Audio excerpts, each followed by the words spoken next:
It was our 10th anniversary, and I was at home waiting for my wife to celebrate, but instead, I received a picture of her cheating, leaving a mark of love on your chest. In the photo, she was wearing a black strapless gown, a clear bite mark visible on her snow-white skin. I had paid a fortune for that dress at a charity auction as her anniversary gift. It was one of a kind, adorned with 999 diamonds. But she wasn't wearing it for me. My mind went blank as I raced to the bar. Her phone's GPS was pinging. I kept trying to reassure myself. It has to be fake.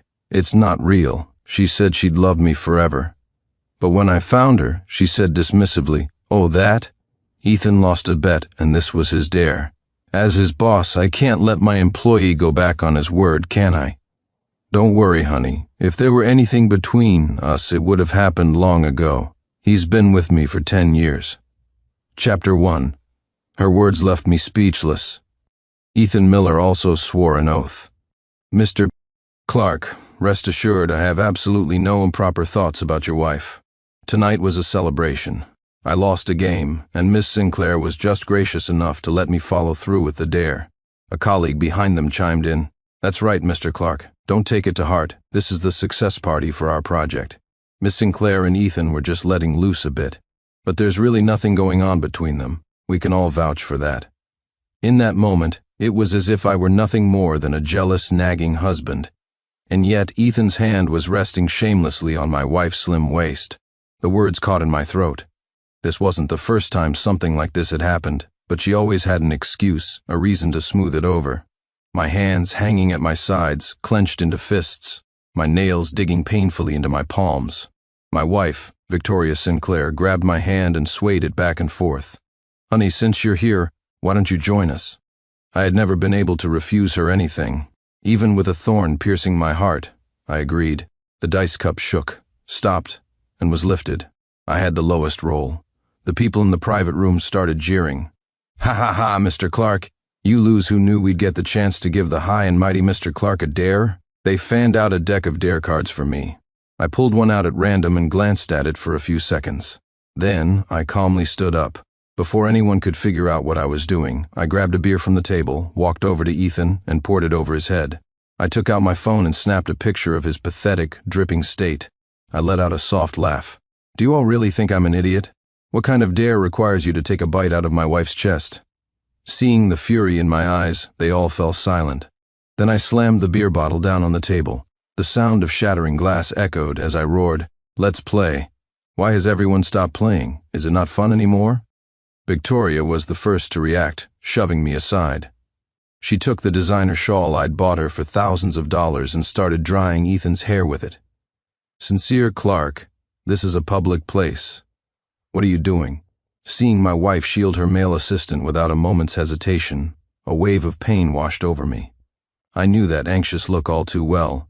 It was the same look she gave me when I lost my first major bid and was thrown out of a meeting. She hadn't changed, but the person she was protecting had. Like a cunning homewrecker, Ethan lowered his head, pressing closer to Victoria with a wronged expression. "Miss Sinclair, I'm fine. Don't blame Mr. Clark."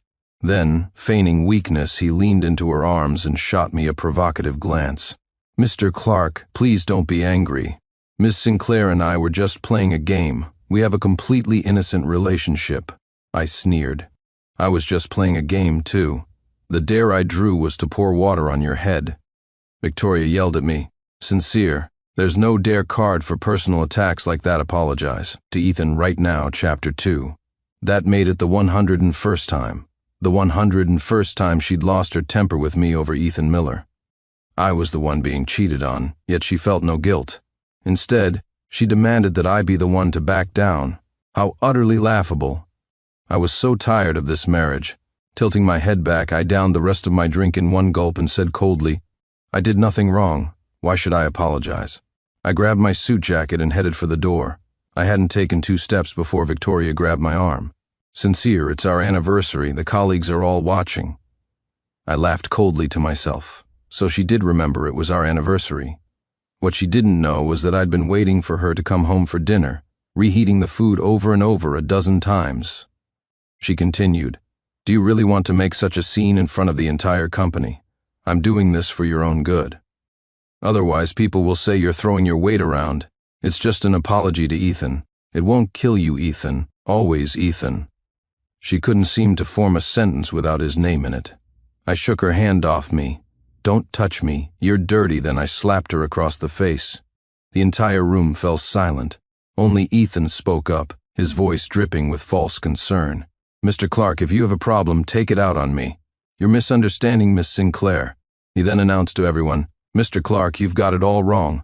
I've been Miss Sinclair's assistant for 10 years. I only have admiration for her, nothing more. Miss Sinclair gave me my big break. Why would I ever become a third party and destroy your marriage?" He then whispered to Victoria, "Miss Sinclair, please don't fight with Mr. Clark over me. I'm really okay. I know you look out for me, both at work and in life, but I don't need an apology from Mr. Clark. Just go home with him." A few colleagues who were in on the secret covered their mouths, snickering as they watched the drama unfold. This scene had played out many times before, and it always ended with me compromising. But this time, Victoria said sullenly, "Fine, I'll listen to Ethan. I won't argue with you anymore. Let's go home." My heart twisted painfully again. If she hadn't been so obedient to Ethan, maybe things wouldn't have reached this point of no return. But now, she did whatever he said. I gave her a calm, final look, said nothing, and walked away. Victoria still followed me to the Rolls-Royce. Inside the car, she asked impatiently, "Sincere Clark, why have you been targeting Ethan lately? He's a really hard worker. What has he done wrong?" "I know I'm your wife, but Ethan has worked with me for 10 years. We're comrades, and our bond is purely professional. I knew Ethan before I met you. If something were going to happen between us, I wouldn't have married you. You wouldn't even be here right now getting jealous." All the emotions I had suppressed for so long finally erupted. I roared at her.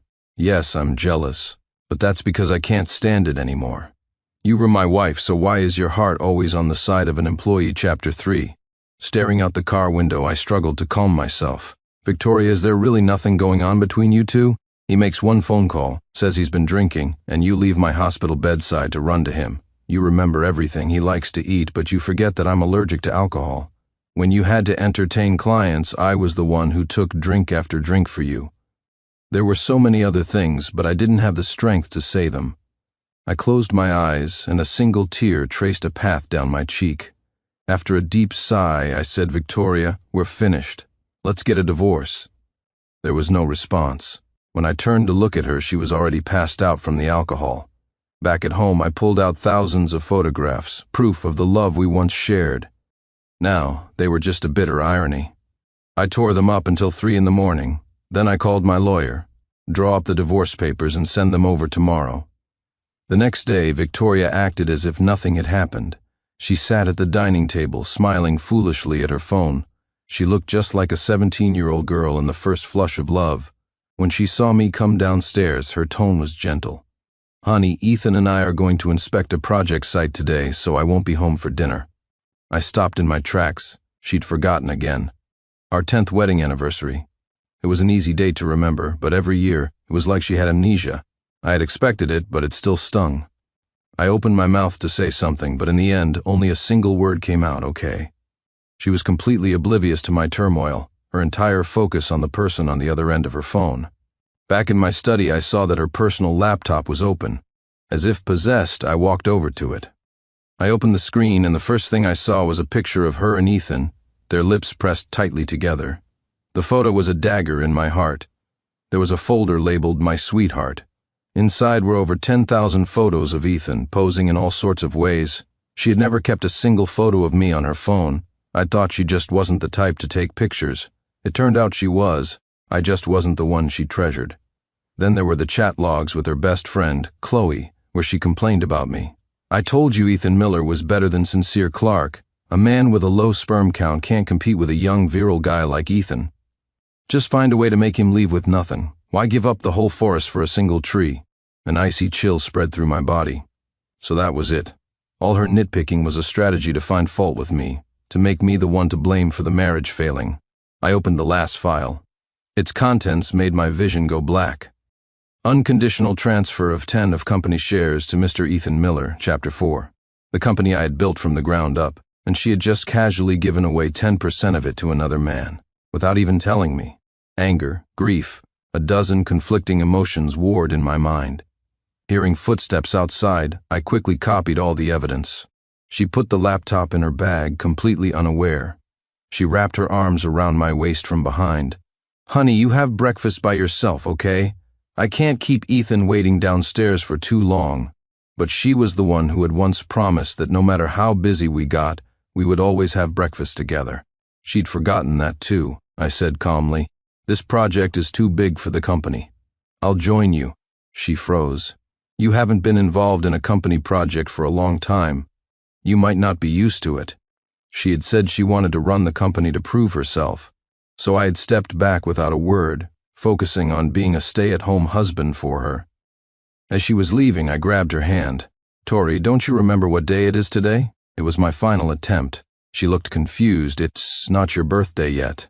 "What day is it?" "Today is a ringtone one I knew was exclusively for Ethan cut me off." She impatiently shook my hand away. "Whatever it is, we can talk about it when I get back." My hand scraped against a glass vase, and blood started to well up. Even if she saw it, she probably wouldn't care. Ethan's syrupy voice came through the phone. "Miss Sinclair, it's okay. You can finish your conversation with Mr. Clark." "I can wait," Victoria scoffed. "But I don't want to make you wait another second. There's nothing left for him and me to talk about anyway. Just some trivial little occasions that aren't worth celebrating. Being with you is the only thing that feels special to me." She laughed and chatted with Ethan, but was cold and dismissive to me. I lowered my gaze. This self-deceiving relationship had to end. I dialed the number of my childhood friend and lawyer, David Finch. "I want to sell all of my shares." He had long been urging me to escape this toxic love affair. He agreed immediately. "Okay, I'll handle it." But I wouldn't give up until I had undeniable proof. I secretly followed Victoria to the so-called project site. It wasn't a construction site at all. It was an even more extravagant private club. I had to see for myself how they negotiated projects. Peeking through a crack in the door, I saw a massive bed. The sofas were occupied by all sorts of men. Ethan was sitting right next to her, and Victoria's dress had been replaced by a tiny slip. Their bodies were pressed together, without a sliver of space between them. Someone in the crowd yelled, "Hey Miller, didn't you leave a mark on Miss Sinclair's chest? Why not leave one on her little garden too?" Victoria hesitated slightly. That place. The words had barely left his mouth when Ethan eagerly moved to take a bite. She put up a show of playful resistance. Then, amidst the jeers of the crowd, the two of them became a tangled mess. "Kiss her, kiss her." They started kissing passionately in front of everyone, ignoring the world, and there I was, spying through the door like a common thief. My wife, on our wedding anniversary, was publicly making out with another man. My heart turned to ice. I sent her a message. "Which project site are you at?" Seeing the inseparable pair inside, I let out a self-mocking laugh. Of course. How could she possibly have time to read my message? I started calling her, again and again. Her phone screen lit up and went dark, but she never picked it up. Ethan offered a helpful reminder. "Miss Sinclair, maybe you should answer Mr. Clark's call." She snorted dismissively. "Don't worry about it." That's right, I was just someone who could be ignored. I went to the security room and saved the footage of their debauchery. I was about to leave when I heard her say, "I'm pregnant." I froze on the spot. The doctor had told me my low sperm count made it virtually impossible for me to father a child. So the baby wasn't mine. She had once said she would only ever have my children, and if we couldn't, we would grow old together, just the two of us. I started laughing, and then the tears came. It turned out I was the only one who ever cared about those vows. She had changed a long time ago. Ethan was ecstatic, acting like a child as he spun Victoria around. "Vicky, I've liked you for so long. If you weren't married, I would have pursued you. Now that you're carrying my child, I don't care who your husband is. I'll take care of you." His words made me want to vomit. Since you've both taken it this far, you can't blame me for what comes next. I set up my phone and started a live stream. I gave it a sensational title. Liv Shengtian Group CEO Caught Cheating 99 Cents for Accesses Chapter 5. People's appetite for gossip is endless. In less than 20 minutes, there were over 100,000 viewers online. I pushed the door open and walked in. "Victoria, you were unfaithful to me, so don't blame me for being unjust. The evidence is irrefutable. Sign the divorce papers now." The rowdy crowd in the room froze, staring at me. The title was pure clickbait. and the number of viewers was soaring. Tomorrow, the company would undoubtedly face a crisis of unprecedented proportions. Victoria, horrified, pushed Ethan away from where his head was buried beneath her dress. Her eyes met mine, filled with disgust. She scrambled to pick up her clothes from the floor, barely covering herself. The comments in the live stream chat were scrolling at lightning speed. OMG, Miss Sinclair seems so pure on the surface, but she's this wild in private? There are at least 10 guys in that room. Who cares about Shengtian Group's products anymore? I'm never buying them again. I feel dirty just thinking about it. I watched their frantic movements with detached calm. Holding my phone up, I walked over to her and asked with a smile, "Victoria, is this what you call a purely professional relationship? Since I can't win an argument with you, I decided to invite tens of thousands of netizens to see just how pure your relationship really is." The viewers immediately began to condemn her. She's been playing her husband for a fool. Cheating is bad enough, but to keep denying it after being caught. What kind of man bites a woman he has no relationship with on the chest? Victoria hastily dressed, covering her face as she whispered, "Sincere, why do you have to air our private matters online? You can have whatever you want, just please turn off the live stream first." I brushed her hand away from my sleeve and sneered, "Why do you think I started a live stream? 100 times. I've tried to communicate with you 100 times. But did you ever take it seriously? Every time, you'd just calmly say I was overthinking things. Now, with Ethan's head buried under your skirt, are you still going to tell me your relationship is pure?" The netizens were furious on my behalf. Pure? She's a completely shameless, trashy woman. And the guy has no morals either, still pretending to be some innocent pretty boy. The online mob quickly dug up information on Ethan. He was nothing but a gold digger trying to leech off a wealthy woman. Thousands of abusive messages flooded his social media accounts. He was livid. "Miss Sinclair, you have to stand up for me," he shouted. I cut him off. "Stand up for you for what? Your mouth was under my wife's skirt. What do you need her to stand up for? Based on what you've done, I could easily make it so you can never work in this city again." He immediately started making excuses. "Mr. Clark, you've really misunderstood. Miss Sinclair's leg was hurt. I was just helping her massage it." I scoffed. Still making excuses, even now. I was done wasting my breath on them. I presented the evidence. Thousands of their flirtatious chat messages, calling each other baby this and baby that. I asked the audience, what kind of boss and subordinate address each other like that? Victoria knew things had spun completely out of control. She grasped at her last straw and screamed at me. "Sincere Clark, stop this, I'm pregnant with your child," Chapter 6. Everyone thought I would joyfully embrace her. After all, with my infertility, the chance of fathering a child was 1 in a million. Now that Victoria was pregnant with my child, I should be treating her like a precious treasure. I sneered. "I have no interest in raising another man's child." She started cursing at me. "Sincere Clark, you have no proof. How can you say that? This child is yours." I threw the medical report from the hospital onto the table. The doctor said I can never get a woman pregnant in this lifetime. That statement sent shockwaves through the room and the live stream. With the evidence laid bare, she had no more excuses. She finally broke. "Fine, Sincere. The child isn't yours. Do you have any idea how much I've wanted a child all these years? But you couldn't give me one. But back then, she was the one who said she didn't mind my infertility, that she would never regret being with me even if we never had children. Why did she marry me only to betray me? I knew she wanted a child. I had been seeking all sorts of treatments for my condition for years. Why didn't she ever say anything? If she had told me earlier, I would have never chosen to be with her." At that moment, Ethan stepped forward to speak for her. "That's right, Mr. Clark. Miss Sinclair only wanted a child, so she borrowed my sperm. Can't you even grant Miss Sinclair's wish to be a mother?" I offered it willingly. "Mr. Clark, you should be grateful. Instead, you repay kindness with ingratitude." The tables were turned, and suddenly, I was the one at fault. Disgusting. Absolutely disgusting. Victoria looked at Ethan with gratitude. "Oh, Ethan, you're the only one who thinks of me and my child. Thank you so much." She then turned to me, her voice devoid of any emotion. "Sincere Clark, regardless of whether the child is yours or not, do you feel no affection for me at all? Are you really going to force me into a corner?" I shot back hysterically, "Victoria, who is forcing whom? Your love for me was a lie. You married me just to get your hands on Shengtian Group. Now that you have it, you're trying to kick me out with nothing. You were the one who cheated first. What right do you have to talk to me about affection? Seeing that the situation was about to become uncontrollable, Victoria began to beg. Sincere, let's talk about this at home. I'm begging you, don't let this get any worse. Don't forget, you still have a stake in this company. Turn off the live stream first. Don't hurt an innocent person like Ethan. The power of the internet will ruin his life. Her first instinct was still to protect Ethan, even willing to use the company's interests as leverage against me. I thought my heart had gone numb, but seeing the incredibly gentle look in her eyes as she protected the child in her belly, I felt a sharp pang of pain. In her heart, I was always an afterthought. But that was for the best.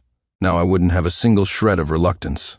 I looked at her and said calmly, "Sign the divorce papers. What you two do after that is none of my business." Seeing the triumphant look in Ethan's eyes, I added, "Ethan, life is miserable for a couple with no money. You're no longer an employee of the group. Once everyone in our circle knows what you've done, you'll find it very difficult to get another job." This time, I signed my name without hesitation. I had been trapped in the swamp of love for too long. She always insisted there was nothing going on with her employee, that I was just being paranoid. She had stamped out my desire for a divorce 100 times, but now it was finally time to settle things. The bite mark on her chest was just the catalyst. Victoria had always been too close to Ethan. One day it was a hickey on her arm, the next on her neck, and then on her chest. On the surface, she claimed she just wanted a child, but there are many ways to have one. In reality, she enjoyed the thrill of this clandestine affair. When Victoria finished reading the divorce agreement, her face went from pale to ashen. "Sincere Clark, what is the meaning of this? You want me to leave with nothing? On what grounds? I'm not signing it even with your infertility. As long as I insist the child is yours, you can forget about a divorce." Noticing I still hadn't put my phone down, she stepped closer and saw the flood of comments cursing her. "Shameless, what a shameless woman." Chapter 7. Seeing the number of live viewers still climbing, she lunged for my phone in a fit of rage. "Sincere Clark, have you lost your mind? You built Shengtian Group from scratch, you're going to destroy it." I sneered. "Even though I founded Shengtian Group, the thought of it having been managed by you makes me want nothing to do with it. Besides, you're the one with the most to lose. I've already sold my shares. So the only one whose reputation will be ruined is you." Hearing this, she reflexively tried to slap me. Naturally, I wouldn't let her. I blocked her hand and shoved her back. "Victoria, when you said you wanted a company, I worked day and night to build one for you. When I was hospitalized with stomach pain from drinking too much for the business, where were you? I found out the next day that you had gone on vacation to Hawaii with Ethan. Do you know you promised to pick me up that day? I waited for you all night, but it was just a joke to you. While I was in agony, you were on vacation with another man." Victoria was left speechless. I said word for word, "So, you deserve to leave with nothing." Ethan, of course, was unwilling to see the rich woman he'd finally snagged turn into a pauper. He yelled, "That's not right. You must have set Miss Sinclair and me up, just so you could take all the marital assets for yourself. Sincere Clark, I never knew you were such a vicious person." Before he could finish, I kicked him away. I laughed coldly. "Ethan, what nonsense are you spouting now? How did I set you up? Is the video fake? Even if you don't believe the video, is the baby in her belly fake too?" When Victoria saw Ethan fall onto the shattered glass on the floor, getting only a minor cut, her face turned even uglier than before. She shielded him like a mother hen protecting her chick. "Sincere Clark, I'll take responsibility for my own actions. I cheated. Come at me, but don't you dare hurt Ethan." Just then, a few righteous netizens who had been watching burst into the room. "If Mr. Clark can't bring himself to do it, we'll do it for him and vent his anger. Mr. Clark is such a good man, you didn't cherish him, and you cheated on him. We're going to beat you two shameless dogs to death." The scene descended into chaos. Someone even grabbed Victoria by the hair. "You shameless homewrecker, all cheaters should die in the pandemonium." Ethan also got roughed up. Victoria looked at me, pleading, "Sincere, I know I was wrong. Please make them stop. Please, just give me one more chance." "Give you what?" I laid down the final word. "Victoria, you'll get a divorce whether you want one or not. I was originally going to leave you $10,000, a final payment to sever our ties. If you still refuse to sign, you'll get nothing." Ethan thought this was a raw deal and shouted, "Mr. Clark, how can you be so stingy? People get hundreds of thousands in breakup fees. Miss Sinclair was married to you for years. Are you going to leave her with no assets at all? She won't even have a place to live. What can you do with $10,000? You're a CEO, for crying out loud. How can you offer so little? It should be at least $1 million. Victoria still couldn't believe I was serious about divorcing her. She was finally starting to panic, realizing this wasn't a joke. She said, with no confidence in her voice, "Sincere Clark, are you really going to divorce me? You'd better not regret it." In her eyes, I was the one who could never leave her. She had never imagined I would be the one to initiate the divorce. I said calmly, "I will never regret it. Just sign it and go be with your precious Ethan." Chapter 8. Back home, I collapsed onto the sofa, exhausted. My friend asked, "What if she never agrees to sign?" I replied confidently, "She will. I've already blocked every other path she could take." The whole ordeal had taken a toll on me, but all the grievances I had endured would finally dissipate with the divorce. The live stream from that day spread like wildfire. The group's stock price plummeted. Fortunately, I had already sold all my shares.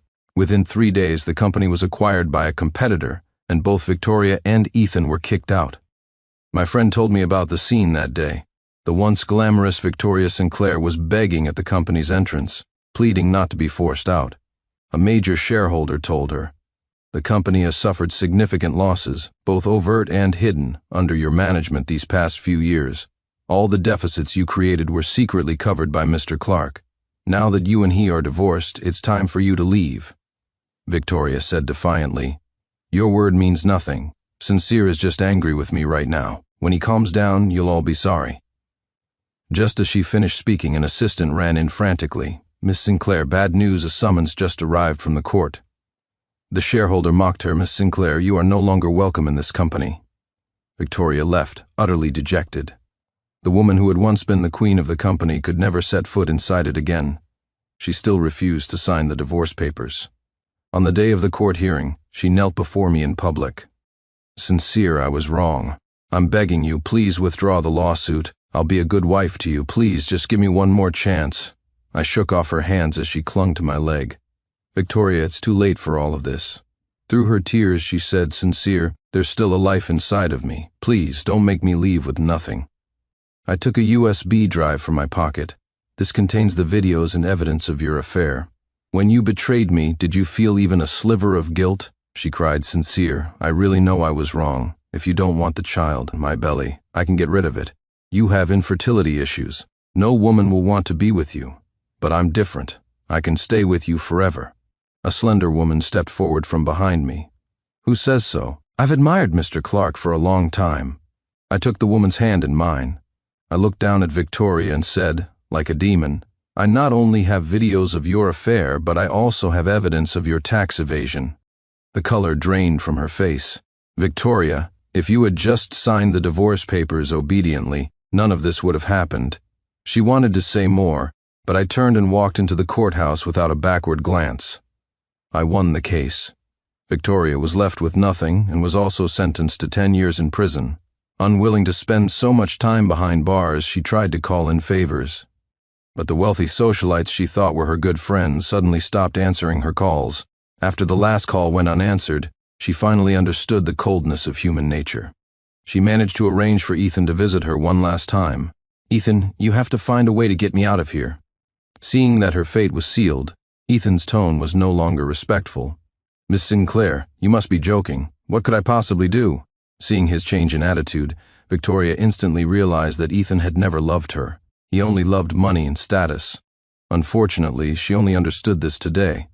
She asked, with a final shred of hope, "Ethan, I'm carrying your child. You don't want our child to be born in prison, do you?" Ethan flatly denied it. "Ms. Sinclair, that child has nothing to do with me. You were just borrowing my sperm. Why should I be responsible for you?" Victoria stared at his ugly, twisted face. When she had money, he would praise her to the heavens. But the moment she lost her power, he revealed his true colors. Only now did she begin to realize how good I had been to her.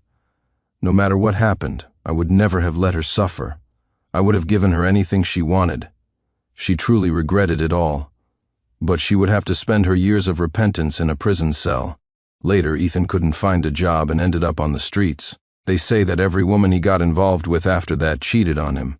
I couldn't be bothered to care. The next time I heard news of them, It was that Victoria had suffered a difficult childbirth in prison, and Ethan had been killed by a truck. Perhaps that was karma. As for me, I was leisurely sipping my coffee.